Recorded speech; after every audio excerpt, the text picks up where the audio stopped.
Hello guys and welcome back to MS Tech Tutorials, and in today's video I'm going to be going over the best Nvidia settings for Black Ops 6 to make your game just look so much more brighter and more colorful. And so the first thing you guys are going to do is you're going to click on Control Alt and Z at the same time, and when you're on this page you're going to click on Game Filter, or I guess you could just click Alt, I think it was F3. And anyways, yeah, so once you're here, just choose any of the one styles. It doesn't really matter which one. But the more important thing is that you're going to click on add filters, and you're going to select these four filters that I have selected right now. And once you go ahead and add all those four filters, these are the settings you're going to copy. So for sharpness, intensity 0, North Field grain 100%. So go ahead and just copy that.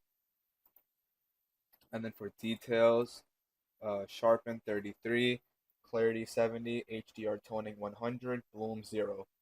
And you can take a second to pause the video. Okay, you can go to color.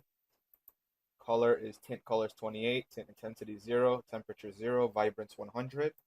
And then the final one, brightness slash contrast. Exposure is going to be -8, contrast 15, highlights -20, shadows 12, and gamma 0. Now I can show you guys what it looks like off and then what it looks like on. You can obviously instantly notice like it's much more brighter, it's much more colorful, and I promise you it makes the game look so much better. So if you have Nvidia, I really do recommend using these settings. And yeah, this is it for the video. Thank you guys for watching. Make sure to give the video a thumbs up, subscribe to the channel, and have a great day.